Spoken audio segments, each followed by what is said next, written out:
An integral part of humanity is history, fables, legends, myths. Stories that, no matter how much truth is conveyed, we as a species have used them for thousands of years to teach lessons of nobility, strength, virtue, and caution. When most people hear the phrase epic hero, they think of legends such as Gilgamesh, Heracles, Arthur Pendragon, many from ancient times where we can never know the full extent of truthfulness to their respective tales. However, there is a man alive today whose life story truly represents the values and ideas behind epic heroes. This is his story.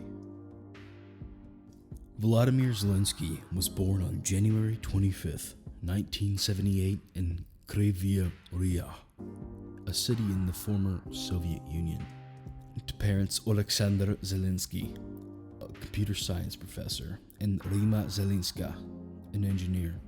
The beginning years of his life were spent under Russian occupation. As if being brought up in the Soviet Union was hard enough, Zelenskyy was what they referred to at the time as a Russian Jew.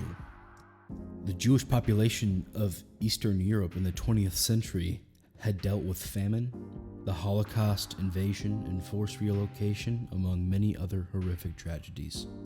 Even when Zelenskyy was born, well, as he put it, quote, religion did not exist in the Soviet state, end quote. By the time he was 13 years old, the Soviet Union dissolved and Ukraine was able to claim their independence. When he turned 17, Volodymyr enrolled in the Kryvyi Rih Economic Institute and graduated with a law degree in the year 2000. While at university, Zelenskyy joined a comedy troupe. By the time he graduated, he and his outfit were touring and being televised throughout the former Soviet countries thanks to a program called KVN. Throughout the early 2000s, Zelenskyy was producing for television until he starred in his first feature film called Love in the Big City in 2008. This launched his film career, starring in many European films and doing voiceovers for foreign films, such as the titular role from the movie Paddington. By 2015, Volodymyr had found himself starring in the role of the main character in the comedy show Servant of the People, where he played the role of a history teacher who becomes president after a video of him criticizing the government goes viral.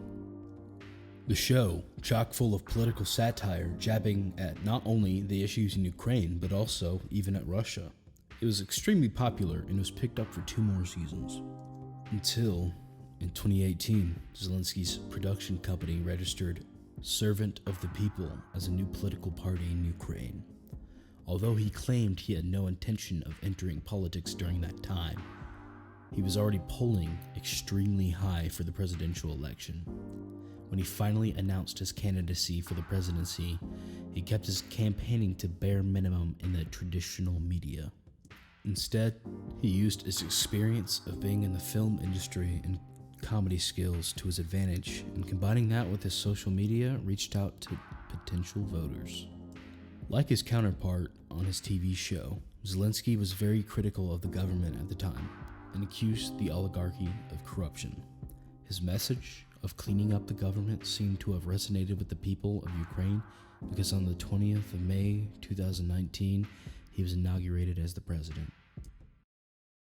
What kind of country would vote in a guy who's just a TV personality to be the president with no prior political experience?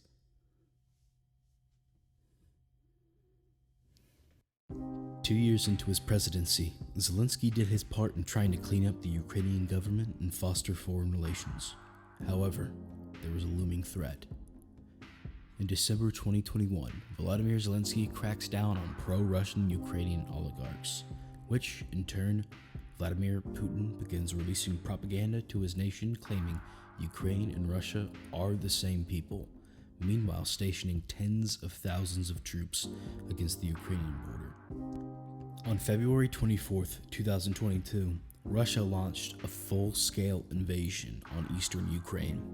The Western world watched in horror as social media allowed everyone to see thousands of first-person point of views of the attacks. However, with the aid of the United States and the rest of NATO, Ukraine was not only able to hold the front line, but pushed the Russian military to order a retreat. Although this retreat was temporary, it was still a great feat. Most modern-day world leaders would be hunkered down in a nuclear-proof bunker if their nation was attacked. But not Volodymyr Zelenskyy. He stood tall and strong for his country, even on the front line, as if he were a leader of old, leading his soldiers into glory. This is what makes him a national hero.